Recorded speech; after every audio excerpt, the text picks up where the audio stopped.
अब यहाँ पे अगर जो हम देखें यूनिफॉर्म डिस्ट्रीब्यूशन के लिए, तो हमारा यूनिफॉर्म डिस्ट्रीब्यूशन का एक एग्जांपल, ये मैं एग्जांपल 1 ले लेता हूँ, इसको हम एग्जांपल 1 ले लेते हैं कि ये कह रहा है कि x फॉलो कर रहा है, मतलब xi फॉलो कर रहा है यूनिफॉर्म IID है यूनिफॉर्म 0,1 को। देन आपसे पूछ लेगा, खूब पूछेगा इसका डिस्ट्रीब्यूशन बताओ और कहेगा कि इसके लिए भी डिस्ट्रीब्यूशन बताओ। तो आप अच्छे से समझ लो, समझ के हम लोग करेंगे। देखो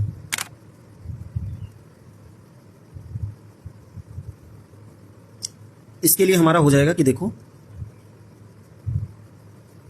xi फॉलो कर रहा है यूनिफॉर्म 0,1 को, तो इसका अगर जो fx अगर जो हम लिखें तो 1 हो जाएगा, और इसकी जो लिमिट है वो 0 से x 1 हो जाएगी। और अगर जो बाद में इसका डिस्ट्रीब्यूशन फंक्शन अगर जो हम लिखें तो हम डिस्ट्रीब्यूशन फंक्शन लिखेंगे x, और ये हमारा हो जाएगा 0 x से 1। अब अगर जो बाद में इसमें हम देखें तो हमें पता था, अभी हम वर्क कर रहे हैं, यहाँ पे देखते हैं, यहाँ पे बताते हैं, ये हम मान लेते हैं 1। अभी हम कर रहे हैं x1 के लिए। x1 का मतलब y1 से है, मिनिमम क्या है, मिनिमम हमारा है x1, x2 डॉट xn।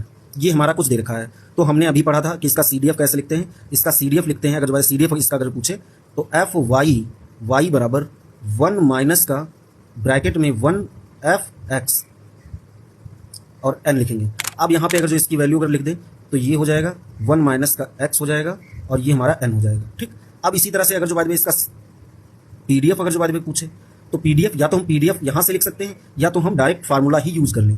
तो पहले तो हम डायरेक्ट मतलब यहाँ से करके दिखाते हैं कि हम लोगों ने कन्वर्जन जो रैंडम वेरिएबल में पढ़ा था, कौन सा कन्वर्जन पढ़ा था, fy बराबर dy अपॉन dx, या फिर यहाँ पे y है तो y ले लेंगे y, और ये हमारा हो जाएगा fy।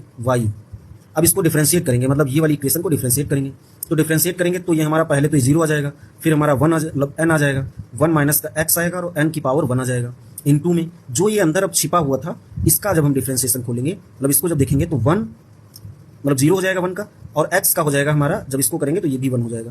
तो ये हमारा कुछ आ गया n, ये माइनस का और ये माइनस का प्लस हो जाएगा, तो n आ जाएगा, और ये हो जाएगा 1 माइनस का x n की पावर मतलब n माइनस 1।